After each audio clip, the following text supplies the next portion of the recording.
Friends, आज की current affair की क्लास में आप लोग का स्वागत है। होप आप लोग सब अच्छे होंगे और अपनी पढ़ाई जारी रखे होंगे। कल के आप क्वेश्चन की ओर आगे बढ़ते हैं। कल हमने आपसे पूछा था कि विश्व पर्यावरण दिवस कब मनाया जाता है? 5 जून को मनाया जाता है। तो मेज़बान देश कौन है? तो मेज़बान देश कौन है? अज़रबैजान है। इसका आंसर अज़रबैजान होगा। अब विश्व पर्यावरण दिवस के बारे में जानते हैं आप लोग कि 5 जून 1972 के स्टॉकहोम सम्मेलन से इसकी शुरुआत होती है। यूनाइटेड नेशंस की एक पहल है और इसका हेडक्वार्टर कहाँ है? केनिया के नैरोबी में है। इस बार विश्व पर्यावरण का थीम क्या आप लोग कमेंट बॉक्स में बताइए। कल हम आगे बढ़ने से पहले हम लोग कल के रिवीजन क्वेश्चन कर लेते हैं ताकि हम लोग को चीज़ें याद रहे। रेडियो कार्बन डेटिंग के जरिए भारत का सबसे उम्रदराज जो वट वृक्ष है, बरगद का पेड़ है, 700 वर्ष पुराना है, किस राज्य और जिले में? तो मुंगेर में है। इसको हेरिटेज ट्री की संज्ञा देने के लिए आग्रह किया जा चुका है। और दूसरा है mango magic festival. Mango magic festival का दूसरा संस्करण किस देश में आयोजित किया गया है? तो दूसरा संस्करण सिएटल में आयोजित किया गया है। सिएटल यहाँ का एक राज्य है सिएटल। और जापान ने क्या किया? भारतीय आमों को आयात करने से प्रतिबंध लगा दिया है। भारत ने साउथ एशियन फैंसी फेडरेशन महिला चैंपियनशिप 2026 का खिताब किस देश को हरा के जीता है? तो बांग्लादेश को हरा के जीता है। साउथ एशियन फुटबॉल फेडरेशन इसे खिताब किसने जीता है? बांग्लादेश ने जीता है। ई गवर्नेंस के लिए राष्ट्रीय पुरस्कारों में किस डिजिटल उपभोक्ता शिकायत सिल्वर अवार्ड जीता है? तो ई जागृति पहल ने जीता है। दक्षिण कोरिया की राजधानी कहाँ होगी? सियोल हो गई। इसकी राजधानी कहाँ होगी? सियोल। और किसको प्रधानमंत्री बनाया? हान स्योंग सुक को बनाया गया है। दक्षिण कोरिया का प्रधानमंत्री नामित किया गया है। दक्षिण कोरिया और किस देश के बीच द्विवार्षिक सैरेक्स का अभ्यास हुआ है? तो जापान के बीच हुआ है, दक्षिण कोरिया और जापान के बीच। और एक चीज़ और भी बताए थे आपको एज करके, तो एज किसके बीच हुआ है? जापान, कोरिया और यूएसए के बीच होता है। इवेंजुअलिटी मेंडल advocate of the year award किसे? अभिलाषा बारक को दिया गया है। वहाँ United Nation peacekeeping force में शामिल किया गया और वहाँ उन्होंने महिलाओं की शिक्षा जागरूकता बढ़ाने के लिए काम किया, इसलिए उनको अवार्ड दिया गया है। वर्ल्ड रेसलिंग चैंपियनशिप 2026 किस देश में आयोजित की गई, जिसमें भारत की नेहा सांगवान, तो भारत की नेहा सांगवान ने स्वर्ण पदक उलान बटोर मंगोलिया की राजधानी हो गई। और किसने हाल ही में अपने संस्मरण द सेकंड ऑर्बिट नामक किताब की घोषणा की है? तो शुभांशु शुक्ला स्पेस स्टेशन जाने वाले। नवनिर्मित सबरी सम भवन के उद्घाटन के लिए चर्चित में रहा अप्पा मंदिर कहाँ है? नई दिल्ली के आर के पुरम सेक्टर में है। आर के पुरम सेक्टर 2 में स्थित है। किस स्थान पर कलिंग साहित्य महोत्सव का चौथा संस्करण आयोजित किया गया? तो चौथा संस्करण कहाँ आयोजित किया? काठमांडू नेपाल में आयोजित किया गया। अब विश्व शतरंज 2026 का खिताब किस महिला ग्रैंड मास्टर ने जीता है? तो बीबिसारा आइसोवा। बीबिसारा आसो। अब पुरुष पूछेगा तो पुरुष में कौन हो जाएंगे? आर प्रज्ञानंद हो जाएंगे। अब हम लोग आज के करंट अफेयर के बारे में चर्चा करेंगे। सड़क परिवहन और राजमार्ग मंत्रालय, ministry of road and transport highway ministry ने हाल ही में मॉर्थ ने मिनिस्ट्री ऑफ रोड हो गया, ट्रांसपोर्ट एंड हाईवे, बस इतना ही है, हाईवे। तराबीर योजना चालू की है। तराबीर योजना किसके साथ साझेदारी की है? रैपिडो के साथ। तराबीर योजना में क्या है? सड़क हादसों को जो पहला घंटा होता है उसको गोल्डन पीरियड बोलते हैं। जब एक्सीडेंट हो जाता है उस समय अगर किसी का जिसका एक्सीडेंट हो उसको अगर हॉस्पिटल पहुंचा तो उसके बचने की संभावना बहुत अधिक रहती है। सड़क हादसों का महत्वपूर्ण गोल्डन आवर पहले 60 मिनट में घायलों को समय पर अस्पताल पहुँचाकर लोगों की जान बचाना है। पुरस्कार कितना है? 25,000 का नगद इनाम दिया जाएगा, प्रशस्ति पत्र दिया जाएगा। रैपिडो अपना विशाल राइडर कैप्टन नेटवर्क तकनीक का उपयोग करके इस योजना के प्रति राष्ट्रव्यापी क्या करेगा? जागरूकता फैलाएगा। अब मॉर्थ और रैपिडो के बीच तो साझेदारी है उसके। तो मॉर्थ हो गया सड़क परिवहन और राजमार्ग मंत्रालय, ministry of road transport and highway. तो राहगीर स्कीम चलाया गया है। तो 60 मिनट में क्या पहुंचाना है उसका उद्देश्य, क्योंकि गोल्डन पीरियड में अगर अस्पताल पहुंचा दिया तो बचने की संभावना दिख रहती है। तो 25,000 का नकद इनाम दिया जाएगा, जो कि क्या बोलते हैं नेशनलाइज्ड बैंक के थ्रू उसके खाते में पहुंचा दिया जाएगा। राहगीर कौन है? वे लोग जो सड़क दुर्घटना के पीड़ितों की मदद करते हैं, उन्हें अस्पताल पहुंचाने में मदद करते हैं। राहगीर बनने की प्रक्रिया, पीड़ित को अस्पताल पहुंचाएं, सड़क दुर्घटना देखें, 112 डायल करें, पीड़ित को अस्पताल पहुंचाएं। दुनिया की पहली वर्ल्ड योगासन चैंपियनशिप 2026 कहाँ आयोजित की गई है, जिसमें भारत ने पहला स्थान हासिल किया है? तो बर्ड ये बहुत इंपॉर्टेंट क्वेश्चन है, ये आ सकता है। तो पहला अहमदाबाद में आयोजित की गई। अहमदाबाद में दुनिया का सबसे बड़ा स्टेडियम है जहाँ पे आईपीएल खेला गया है और जहाँ पे आरसीबी ने गुजरात टाइटंस को हराया। आरसीबी की लगातार ये दूसरी जीत हो गई। ये कौन सा संस्करण था? 19वां संस्करण था। और ऑरेंज कैप वाले कौन खिलाड़ी हो गए? ऑरेंज कैप पाने वाले खिलाड़ी हो गए वैभव सूर्यवंशी। और कितने रन से बनाए? 776 रन। और पर्पल कैप वाले कौन हो गए? पर्पल कैप हो गए कगिसो रबाडा। ये किधर से? राजस्थान रॉयल्स की तरफ से खेले थे, जीटी की तरफ से कगिसो रबाडा हो गए। 29 विकेट के साथ इन्होंने पहला स्थान हासिल किया। तो अहमदाबाद, इसके बारे में आगे बढ़ेंगे। पहली वर्ल्ड योगासनशिप चैंपियंस कहाँ जीत गई? गुजरात में ही। इसका गठन कब हुआ था? 1927 में हुआ था। संस्थापक नहीं, योगासन एसोसिएशन। वर्ल्ड योगासन स्पोर्ट्स चैंपियंस अहमदाबाद 2026 में आयोजन 4 से 8 जून किया जाएगा। के रैना स्टेडियम अहमदाबाद में किया जाएगा। और इस अध्यवस्था का उद्घाटन प्रधानमंत्री नरेंद्र मोदी ने किया है। इसमें क्या है? योग से विश्व को जोड़ना, स्वास्थ्य और शांति के प्रति क्या है हमारा लक्ष्य? योग से क्या करना है? योग से जोड़ना लक्ष्य है। अब हम लोग इंडियन ओलंपिक एसोसिएशन के बारे में कुछ पढ़ लेते हैं। इंडियन ओलंपिक एसोसिएशन की स्थापना कब हुई थी? 1927 में हुई थी।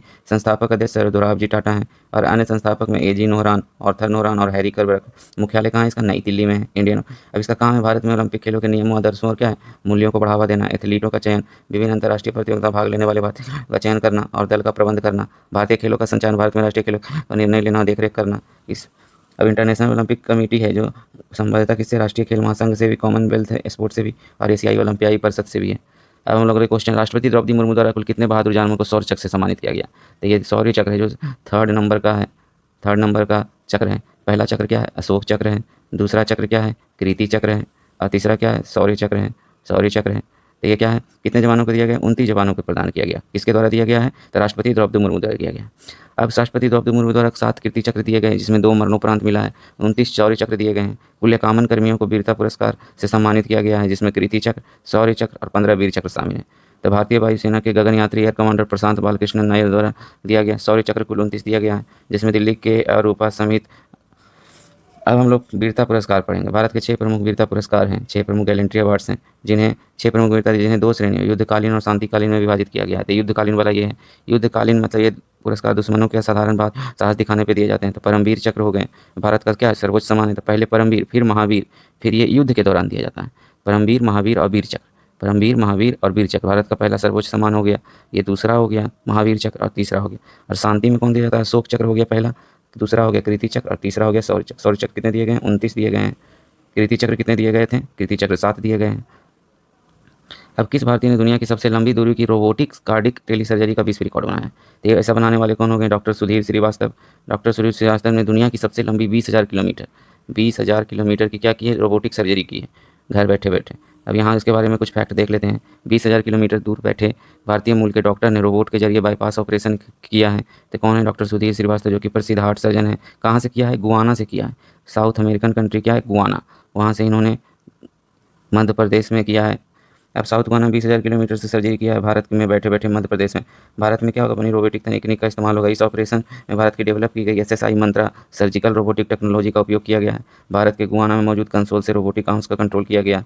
रोबोटिक टेली सर्जरी क्या है? इससे टेली सर्जरी या रिमोट सर्जरी भी कहते हैं। डॉक्टर मरीज के पास मौजूद नहीं होता है। 3D स्क्रीन पर मरीज के शरीर के अंदर का हिस्सा साफ दिखाई देता है। डॉक्टर जैसे जैसे अपने हाथ हिलाते हैं मरीज के पास मौजूद रोबोटिक सिस्टम ठीक उसी तरह ऑपरेशन करता जाता है। तो अब इसके बारे में जाने 20 अब हम लोग सर्जरी की बाईपास सर्जरी किया गया। यहाँ पे देखिए, यहाँ पे कंट्री है साउथ अमेरिका। साउथ अमेरिका में कोई यहाँ पे है गुआना। गुआना में क्या किया गया? गुआना से मध्य प्रदेश जो एशिया, यहाँ पे टेलीस्कोपिक सर्जरी की गई है। तो हम लोग 7 महादेश के बारे में जानते हैं। North America, south America, Europe, Africa, Asia, Australia और नीचे हो गया अंटार्कटिका। ये 7 आइलैंड हो गए। अब हम लोग ये पैसिफिक ओशन हो गया, इंडियन ओशन हो गया, पैसिफिक ओशन, इंडियन ओशन और Atlantic ocean. Pacific, Indian, Atlantic. और ये पीछे से मुड़ जाएगा तो फिर पैसिफिक आ गया इधर, प्रशांत महासागर। और ये अंटार्कटिक ओशन हो गया। अब हम लोग 5 महासागर भी देख लिए, 7 महाद्वीप भी देख लिए। अब हम लोग देखेंगे दुनिया के सबसे बड़े द्वीप, प्रायद्वीप और पठार। दुनिया के सबसे बड़े द्वीप कौन है? ग्रीनलैंड। ग्रीनलैंड जो कि सबसे बड़ा, इस यहाँ बर्फ की जहाँ दुनिया का सबसे बड़ा द्वीप है, जो एक महाद्वीप नहीं याद रखना, दुनिया का सबसे बड़ा द्वीप है। भौगोलिक रूप से उत्तरी अमेरिका महाद्वीप का हिस्सा, लेकिन राजनीतिक रूप से इस पर डेनमार्क का अधिकार है। राजनीति जिस पे अभी ट्रंप ने बोला था कि हम हमला करेंगे ग्रीनलैंड पे। इसके लगभग 80% से ज़्यादा हिस्से पर हमेशा बर्फ जमी रहती है। और दुनिया का सबसे बड़ा प्रायद्वीप कौन है? तो अरब प्रायद्वीप है। द्वीप बोलेगा तो ग्रीनलैंड और प्रायद्वीप बोलेगा तो अरब प्रायद्वीप है। इसमें कौन कौन शामिल देश हैं प्रायद्वीप में? सऊदी अरब हो गया, यमन हो गया, ओमान हो गया, कुवैत हो गया, कतर हो गया, बहरीन हो गया और यूनाइटेड अरब एमिरेट्स हो गया, संयुक्त अरब अमीरात हो गया। इसमें 7 देश शामिल हो गए। इसका क्षेत्रफल 3,91,10,10,32,37,37,500 वर्ग किलोमीटर है। 3 तरफ से किसकी ओर गिरा है? लाल सागर से गिरा है, अरब सागर से गिरा है और फारस की खाड़ी से भी गिरा है। ये जो अरब प्रायद्वीप है, 7 देश शामिल बताई दिया। दुनिया का सबसे बड़ा मरुस्थल भी यहाँ है, रेगिस्तान भी रूब अल खाली स्थित है। दुनिया का सबसे बड़ा मरुस्थल कहाँ स्थित है? तो अरब प्रायद्वीप में स्थित है। या दुनिया का सबसे बड़ा पठार कौन है? तिब्बत का पठार है, तिब्बतियन प्लेटू है। इसे दुनिया की छत भी कहते हैं। दुनिया की छत के नाम से तिब्बत पठार को जाना जाता है। सबसे ऊंचा 4500 मीटर ऊपर है, समुद्र तल से सबसे बड़ा पठार है। एशिया की कई प्रमुख नदियाँ यहाँ से निकलती है, ब्रह्मपुत्र, सिंधु, सतलज, यांगसी, मेकांग आदि। ये तिब्बती पठार से बहुत एशिया की प्रमुख नदी निकलती है। दुनिया का छत बोला जाता है, सबसे ऊंचा है, 4500 मीटर से भी ऊपर है। अब हम लोग 3 चीज़ पढ़ें। दुनिया का सबसे बड़ा द्वीप कौन हो गया? ग्रीनलैंड हो गया। दुनिया का सबसे बड़ा प्रायद्वीप कौन हो गया? तो अरब प्रायद्वीप हो गया। और दुनिया का सबसे बड़ा पठार हो गया कौन? तो तिब्बत का पठार हो गया। तीनों चीज़ अगर हम लोग, अब हम लोग नेक्स्ट पढ़ेंगे दुनिया की 3 प्रमुख नदियाँ जो 2 बार रेखाओं को काटती है। तो अभी हम लोग पढ़े थे ट्रॉपिक ऑफ कैंसर, कर्क रेखा इसको बोलते हैं, भूमध्य रेखा या विषुवत रेखा भी इसको बोलते हैं, विषुवत रेखा, भूमध्य रेखा या विषुवत रेखा। तो यहाँ पे कौन नदी हो गया, ये माहे नदी है। माहे नदी, माहे नदी क्या करती है, ट्रॉपिक ऑफ कैंसर को 2 बार काटती है, जो कि भारत के मध्य प्रदेश में स्थित है। भूमध्य रेखा कांगो नदी, कांगो नदी को 2 बार काटती है। भूमध्य रेखा या विषुवत रेखा, इसको इक्वेटर भी बोलते हैं इंग्लिश में। ट्रॉपिक ऑफ कैप्रिकॉर्न मकर रेखा लिम्पोपो नदी को काटती है, लिम्पोपो नदी को काटती है। तो हम लोग को याद रखना है ऊपर से कर्क रेखा, भूमध्य रेखा और मकर रेखा। माहे नदी, कांगो नदी, कांगो, कांगो नदी, माहे नदी, कांगो नदी या लिम्पोपो नदी। तो इसको हम लोग शॉर्टकट एलसीएम भी बोल सकते हैं, नीचे से ऊपर देखना है न कि ऊपर से नीचे। एलसीएम भी याद कर सकते हैं, लिम्पोपो, कांगो, माहे नदी। इधर से कैप्रिकॉर्न याद कर सकते हैं, इक्वेटर याद कर सकते हैं और कैंसर। नीचे से मकर रेखा, भूमध्य रेखा और कर्क रेखा। कर्क रेखा, भूमध्य रेखा, मकर रेखा, जैसे आपको याद करना, मध्य प्रदेश में माही नदी काटती है। वही है, भारत के यहाँ से देखिए, अभी फैक्ट देख लेते हैं। कर्क या भारत के मध्य प्रदेश से निकलकर राजस्थान में बहती हुई गुजरात में प्रवेश करती है। मध्य प्रदेश से गुजरात में माही नदी, यहीं पर कर्क रेखा 2 बार काटती है। अब यह नदी फिर कहाँ, अरब सागर में जाके गिर जाती है। अरब सागर खंबात की खाड़ी में माही नदी गिर जाती है। और कांगो नदी की चर्चा करते हैं, इसको जायरे नदी भी बोला जाता है। इक्वेटर को 2 बार काटती है। जो भूमध्य, यह नदी अफ्रीका महाद्वीप में बहती है, अफ्रीकी नदी है। नील नदी के बाद यह अफ्रीका की दूसरी सबसे लंबी नदी है और जल प्रवाह के मामले में अमेजन नदी के बाद दुनिया की दूसरी सबसे बड़ी नदी है। और लिम्पोपो नदी कहाँ है, लिम्पोपो नदी क्या है, मकर रेखा को 2 बार काटती है। यह नदी दक्षिणी अफ्रीका में बहती है। लिम्पोपो नदी क्या है, दक्षिणी अफ्रीका में बहती है। देखिए जिम्बाब्वे है, बोत्सवाना है, इधर मोजाम्बिक है। तो ये मकर रेखा दक्षिणी अफ्रीका में बहती है। दक्षिण अफ्रीका में बोत्सवाना, जिम्बाब्वे, मोजाम्बिक की सीमाओं का निर्माण करती है। यह अंततः हिंद महासागर में जाके गिर जाती है। तो अरब सागर में गिरने वाली जो भारत की नदी है, जो अरब सागर में गिरेगी, गुजरात से होते हुए, मध्य प्रदेश से होते हुए, गुजरात होते हुए, ये राजस्थान से बहते गुजरात में प्रवेश किया और कहाँ गिर गया, ये गिर गया अरब सागर में गिर गया। और ये लिम्पोपो नदी कहाँ गिरी, हिंद महासागर। यहाँ पे जो हिंद महासागर है, पैसिफिक ओशन जिसको इंडियन ओशन जिसको बोलते हैं, उसको उसमें गिर जाती है लिम्पोपो नदी का। अब हम लोग नेक्स्ट आगे चर्चा करेंगे NFHS 6 की। NFHS 6 में भारत की सबसे कम प्रजनन दर किसने दर्ज की है, तो अंडमान और निकोबार ने सबसे कम प्रजनन दर्ज की है 0.9। मतलब अगर 0.9 कहने का मतलब है कि एक से कम प्रजनन दर रिपोर्ट दर्ज की है, मतलब वो रिप्लेसमेंट रेट से भी छोटा है। अब उसके बारे में अंडमान निकोबार में नेशनल फैमिली हेल्थ सर्वे 6 के अनुसार, तो 6 2023-24 का ये डेटा है, जो कि 2026 में पब्लिश हुआ है। तो सबसे कम प्रजनन 0.9 दर्ज की गई है। यह देश का ऐसा राज्य केंद्र शासित प्रदेश है। अंडमान निकोबार की राजधानी कहाँ थी, पोर्ट ब्लेयर, लेकिन उसका नाम चेंज करके नया नाम क्या रखा, पोर्ट ब्लेयर। श्री क्या रख दिया, श्री विजयपुरम रख दिया गया है। श्री विजयपुरम रख दिया गया है। अंडमान निकोबार का द्वीप देश में सबसे कम है और सिक्किम उसके बाद राज्य में सबसे कम है। तो ये हो गया यूनियन एंड टेरिटरी और ये हो गया स्टेट में। सिक्किम कब बना था, 1975 में बना था, ठीक है। और सिक्किम की राजधानी कहाँ है, गंगटोक है। सिक्किम की राजधानी कौन, गंगटोक है। और सिक्किम के बारे में अब यहाँ से हम लोग पढ़ेंगे। अब बिहार में कितनी है, 2.9 है, मतलब 3 बच्चे का रिप्लेसमेंट दर। इसके विदेश में सबसे अधिक प्रजनन दर कहाँ है, बिहार और उत्तर प्रदेश में, क्योंकि यहाँ गरीबी ज़्यादा है। रिप्लेसमेंट का लेवल क्या होना चाहिए, 2.1 होना चाहिए। राष्ट्रीय परिवार स्वास्थ्य सर्वे के बारे में अब चर्चा करते हैं। NFHS national family health survey.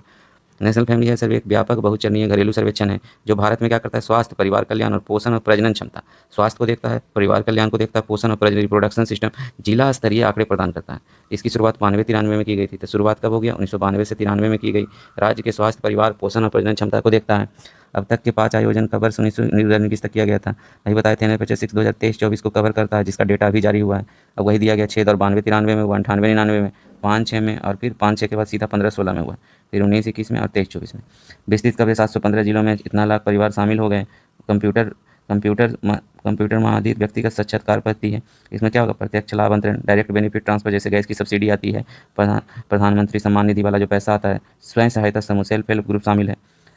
अब इसमें क्या हुआ, NFHS 6 में माथे कौन से संकेतक शामिल किए गए हैं। संस्थागत प्रसव में क्या हुई, वृद्धि हुई है। कुशल स्वास्थ्य कर्मियों की उपस्थिति में प्रसव में वृद्धि हुई है। प्रसवोत्तर देखभाल, पोस्ट नेटल केयर, जो प्रसव के बाद, बच्चे जन्म होने के बाद के जो लेडीज रहती हैं उनके स्तर में सुधार हुआ है। प्रसव पूर्व पंजीकरण भी में वृद्धि हुई है। आयरन और फॉलिक एसिड अनुपूरण में क्या हुआ है, सुधार हुआ है। अब NFHS 6 द्वारा उजागर की गई मुख्य चिंताएं, इसमें चिंताएं भी हैं। सिजेरियन सी सेक्शन में क्या हुई, वृद्धि हुई है। शल्य क्रिया द्वारा प्रसव की दर में तेजी से वृद्धि हुई है, जो WHO की अनुशंसित सीमा 10 से 15% से अधिक है। कुपोषण और मोटापे का दोहरा बोझ, कुपोषण में क्या होता है, स्टंटिंग और वेटिंग होता है। स्टंटिंग मतलब क्या हुआ, उम्र है जो कि, स्टंटिंग मीन्स उम्र है जो कि जितना है उम्र, उस लंबाई उतनी नहीं बढ़ती है। बेजिंग मीन्स उसका वजन भी कम रहता है। गैर संचारित रोगों का बढ़ता प्रसार है, जो संचारित, जैसे मधुमेह हो गया, डायबिटीज हो गया, हाई ब्लड प्रेशर जैसे रोगों के मामले क्या कर रहे हैं, बढ़ रहे हैं, जो जीवन शैली में बदलाव की ओर संकेत कर रहे हैं। प्रसव पूर्व देखभाल का अधूरा कवरेज है। एनीमिया जो खून की कमी के कारण होता है, जैव चिन्ह परीक्षण को हटाया जाना। अब हम लोग NFHS 6 राष्ट्रीय परिवार स्वास्थ्य का तो किसके द्वारा जारी किया जाता है, इंपॉर्टेंट क्वेश्चन है। स्वास्थ्य एवं परिवार कल्याण मंत्रालय, ministry of health and family welfare द्वारा जारी किया जाता है। इस सर्वेक्षण को आयोजित और संचालित करने की मुख्य जिम्मेदारी किसकी है, इंडियन इंस्टीट्यूट ऑफ अंतर्राष्ट्रीय जनसंख्या विज्ञान संस्थान मुंबई की है। ये इंपॉर्टेंट याद रखिएगा, अंतर्राष्ट्रीय जनसंख्या विज्ञान संस्थान की है। इंटरनेशनल इंटरनेशनल इंस्टीट्यूट पॉपुलेशन सर्वे ये कहाँ है? मुंबई में है। ये क्या है? स्वास्थ्य मंत्रालय द्वारा नियुक्त नोडल एजेंसी है। तो हम लोग कौन जारी करता है? Ministry of family. इसके हेड कौन है? मनसुख मंडाविया। हेड नहीं है, मतलब मंत्री हैं, मनसुख मंडाविया हो गए इसके मंत्री, परिवार कल्याण मंत्री। अब हम लोग अंडमान और निकोबार द्वीप समूह के बारे में पढ़ लेते हैं। अंडमान निकोबार से द्वीप समूह सबसे कम है। ये द्वीप क्या है? यहाँ पे देखिए, नॉर्थ अंडमान है, ये मिडिल अंडमान है, और ये साउथ अंडमान है, और ये लिटिल अंडमान। तो अंडमान और निकोबार को कौन अलग करता है? तो 10 डिग्री चैनल अलग करता है, ठीक, अंडमान और निकोबार को। इसकी राजधानी कहाँ है? पोर्ट ब्लेयर, जिसका नाम चेंज होकर क्या हो गया? श्री विजयपुरम हो गया है। श्री विजयपुरम इसका नाम चेंज होकर हो गया है। बंगाल की खाड़ी अंडमान सागर के संगम पर स्थित एक केंद्र शासित प्रदेश है। बंगाल की खाड़ी में और अंडमान सागर के स्थित एक देश है। अब यहाँ से देखिए, नॉर्थ अंडमान, मिडिल अंडमान और साउथ अंडमान। यहाँ पे क्या? पोर्ट ब्लेयर है। यहाँ पे देखिए डंकन पैसेज है, जो कि क्या? अंडमान को लिटिल अंडमान से अलग करता है। ये हो गया एक फैक्ट आपका। लिटिल अंडमान को कार निकोबार से 10 डिग्री चैनल अलग करता है। अंडमान को निकोबार से भी यही नहीं अलग करता है। अब यहाँ पे आपका क्या है? इंदिरा पॉइंट। यहाँ देखिए, ये निकोबार सी हो गया, और यहाँ पे क्या है? ये इंदिरा पॉइंट है, जो भारत की सबसे दक्षिणी दूरी वाला हो जाएगा। अब यहाँ पे किस राज्य ने, अब हम लोग यहाँ पे नेक्स्ट क्वेश्चन की ओर आगे बढ़ेंगे। नेक्स्ट क्वेश्चन के आगे बढ़ेंगे। गंगा। गंगा क्या है? गंगा क्या है? Government assisted network. गंगा का फुल फॉर्म लिखेंगे GAN गंगा। गंगा का क्या बोलते हैं? Government, GOVRNMENT, government assisted network. Government assisted network for growth and advancement. तो ये क्या है? गंगा। उत्तर प्रदेश सरकार ने Ganga government assisted network for advancement परियोजना का शुभारंभ किया है। इसका उद्देश्य क्या? ग्रामीण क्षेत्रों में अंतिम छोर तक डिजिटल कनेक्टिविटी क्या है? सुनिश्चित करना, और साथ ही डिजिटल शिक्षा, टेलीमेडिसिन, ई गवर्नेंस और कौशल विकास और प्रौद्योगिकी आधारित रोजगार के अवसर को विस्तार करना है। गंगा का फुल फॉर्म है। अब उत्तर प्रदेश ने ग्रामीण डिजिटल कनेक्टिविटी को बढ़ावा देने के लिए प्रोजेक्ट गंगा का क्या किया? शुभारंभ किया है। शुभारंभ किसके द्वारा किया गया है? वहाँ के मुख्यमंत्री योगी आदित्यनाथ के द्वारा किया गया है। डिजिटल उत्तर प्रदेश, सशक्त उत्तर प्रदेश। इससे क्या होगा? 20 लाख परिवारों को हाई स्पीड इंटरनेट मिलेगी। 8 से 10 हज़ार को डिजिटल सेवा प्रदाताओं को तैयार करना है। 1 लाख प्लस प्रत्यक्ष व अप्रत्यक्ष रोजगार के अवसर पैदा करेगा। पहला चरण 21 जिले में शुरू हुआ है। मुख्यमंत्री CM युवा योजना के तहत राज्य सरकार युवाओं को 5 लाख रुपये तक का ब्याज मुक्त ऋण प्रदान कर रही है। प्रोजेक्ट गंगा के तहत चयनित युवा भी सुविधा का लाभ उठा रहे हैं। अब महिलाओं की भागीदारी। महिलाओं की भागीदारी क्या? मुख्यमंत्री योगी आदित्यनाथ के दृष्टिकोण के अनुरूप परियोजना में महिलाओं से व्यापक भागीदारी सुनिश्चित की जाएगी, और लाभार्थियों में से लगभग 50% क्या होगी? महिलाएं होंगी। अब उत्तर प्रदेश के बारे में फैक्ट चर्चा कर लेते हैं। उत्तर प्रदेश की राजधानी कहाँ है? लखनऊ। मुख्यमंत्री योगी आदित्यनाथ है। राज्यपाल आनंदीबेन पटेल, जो पहले गुजरात की मुख्यमंत्री रह चुकी हैं। अब यहाँ पर Dudhwa tiger reserve, Pilibhit tiger reserve, Amangarh, Ranipur wild life sanctuary. National park कहाँ है? Wild life sanctuary, SANCTUARY, wild life sanctuary. राजकीय पशु कौन सा है? बारहसिंगा है। राजकीय पक्षी कौन है? क्रेन है, सारस, इंग्लिश में इसको CRAN। लोकसभा की कितनी सीटें? 80 सीटें हैं। राज्यसभा की कितनी सीटें हैं? 31 सीटें हैं। अब शायद उत्तर प्रदेश के बलिया जिले में, यहाँ पे अभी सौमा रामसर स्थल खोजा गया, प्रकाश नारायण पक्षी, जिसे सुरहाताल भी कहा जाता है। तब भारत का सौमा रामसर स्थल 2 फरवरी 1971 को क्या हुआ था? रामसर, ईरान के शहर रामसर में आर्द्रभूमि संरक्षण दिवस मनाया जाता है। उसके तहत इसको शुरू किया गया था। सभी सरकारी स्कूल में क्या हुआ? अखबार पढ़ना अनिवार्य कर दिया गया है। उत्तर प्रदेश के किस शहर को यूनेस्को मौलिक शहर का दर्जा दिया गया है? तो लखनऊ को मौलिक शहर का दर्जा दिया गया है। और उत्तर प्रदेश के जरी पोशाक को मथुरा में GI टैग का दर्जा मिला है। जरी पोशाक को। भारत का पहला वन विश्वविद्यालय कहाँ बनेगा? गोरखपुर, उत्तर प्रदेश में बनेगा। शशि प्रकाश गोयल ने किस राज्य के मुख्य सचिव का पदभार संभाला है? तो उत्तर प्रदेश के पदभार संभाला है। मुख्यमंत्री योगी आदित्यनाथ ने अंतरिक्ष यात्री शुभांशु शुक्ला, जो कि अभी इंडियन स्पेस स्टेशन में, वहाँ उनके नाम पे क्या होगा? छात्रवृत्ति की घोषणा की गई है। इनका एक प्रसिद्ध किताब लिखा गया, उस किताब का नाम आप लोग कमेंट बॉक्स में बताइएगा। भारत का पहला फ्लोटिंग घाट कहाँ बनाया जाएगा? अयोध्या में बनाया जाएगा भारत का पहला फ्लोटिंग घाट। अब 16 जून 2026 को PM नरेंद्र मोदी ने किस देश की यात्रा करेंगे? 16 जून से यात्रा करेंगे। लेकिन सबसे पहले इसमें क्वेश्चन थोड़ा गलत है। सबसे अधिक दिन प्रधानमंत्री के पद पे, PM पद पे कौन रहे हैं? 4399 दिन। 98 दिन पंडित जवाहरलाल नेहरू का रिकॉर्ड है एक बार में। ऐसे 16 जून को प्रधानमंत्री नरेंद्र मोदी फ्रांस के एवियन शहर जाएंगे, जहाँ पे क्या G7 सम्मेलन होगा। G7 में क्या, कौन कौन से देश शामिल हैं G7 में? आप लोग बताइए, G7 में कौन कौन से देश शामिल हैं? मैं यहाँ से बताइए, क्या हो गया? गर्लफ्रेंड को जूस पिलाओ। अब यहाँ G7 से हो गया जर्मनी, उसी उठता है तुम उसी करता है। जर्मनी फ्रांस हो गया। J से जापान हो गया, जर्मनी, फ्रांस, जापान। U से क्या हो गया? UK हो गया। I से क्या हो गया? इटली हो गया। और C से क्या हो गया? कनाडा हो गया। और E से क्या हो गया? यूनाइटेड किंगडम या इंग्लैंड हो गया, यूनाइटेड किंगडम। तो भारत इसका सदस्य देश नहीं है, लेकिन तब पर ही प्रधानमंत्री कहाँ जाएंगे? एवियन फ्रांस में G7 शिखर सम्मेलन में क्या लेंगे? भाग लेंगे। अब 16 जून से प्रधानमंत्री मोदी 14 से 16 जून तक कहाँ जाएंगे? स्लोवाकिया जाएंगे। स्लोवाकिया की राजधानी कहाँ है? 1993 में इस देश के गठन का भारतीय प्रधानमंत्री को पहली ऐतिहासिक यात्रा है। अब पूर्व प्रधानमंत्री इंदिरा गांधी का कार्यकाल कितना था? इंदिरा गांधी का कार्यकाल पहले बार 15 वर्ष 350 दिन, लगभग 5835 दिन का था। अब पहले कार्यकाल कितना था, 11 वर्ष 2 महीने 4083 दिन का हुआ 1966 से लेकर 1977 तक, फिर 1980 से 1984 तक लगभग 4 वर्ष और 9 महीने 1700, तो टोटल मिला के उनका कार्यकाल अभी 5835 दिन का होता है। अगर टोटल पूछेगा तो अभी इंदिरा गांधी है, लेकिन एक बार में पूछेगा तो प्रधानमंत्री मोदी का नाम। अब पीएम नरेंद्र मोदी सबसे देश के सबसे लंबे समय तक निर्वाचित पीएम बने एक बार में, अलग अलग में पूछेगा तो इंदिरा गांधी का नाम है।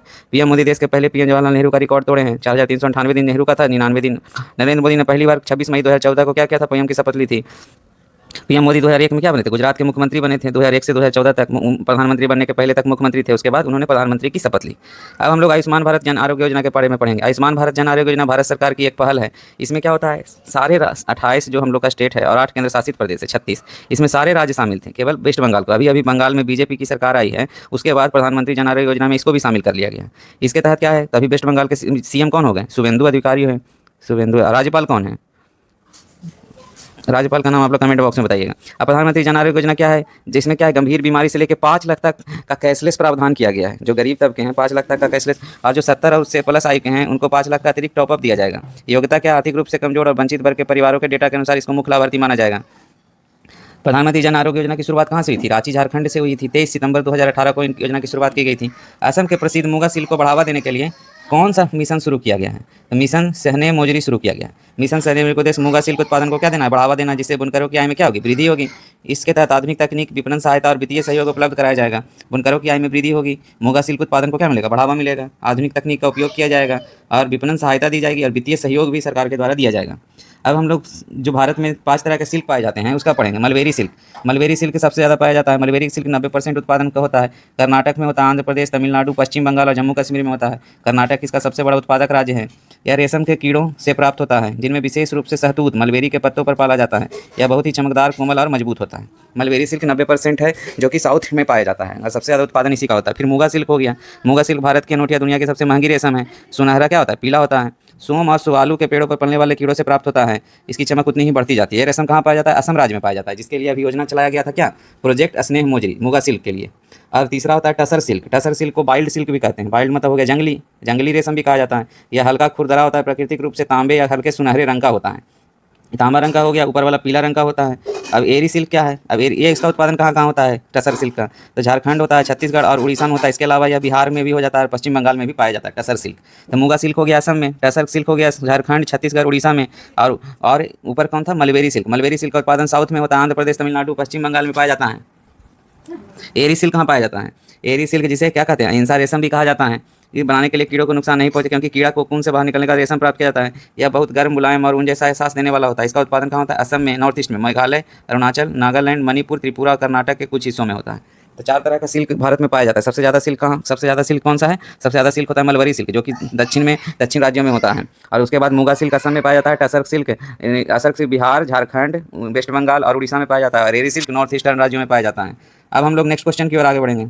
हम लोग नेक्स्ट क्वेश्चन की ओर बढ़ेंगे। जेवलिन, जेवलिन क्या होता है, भाला फेंक। जेवलिन में 90 मीटर का आंकड़ा पार करने वाले चौथे एशियाई खिलाड़ी कौन बने, तो चौथे एशियाई खिलाड़ी कौन बने, उमेश थरंगा बने। उमेश थरंगा ने क्या किया है, उमेश थरंगा ने 92.62 मीटर भाला फेंक के, जेवलिन को क्या बोलते हैं, भाला फेंक। भाला फेंक, भाला फेंकने का इसमें होता है प्रतियोगिता, जो जितनी दूर फेंकता है उसको पुरस्कार। अब 90 प्रमुख एथलीट जिन्होंने 90 मीटर का आंकड़ा पार किया है, तो जॉन जेलेंजी कहाँ के हैं, चेक रिपब्लिक के हैं। जोहान्स बेटर कहाँ के, जर्मनी के हैं। थॉमस रोलर कहाँ के, जर्मनी के हैं।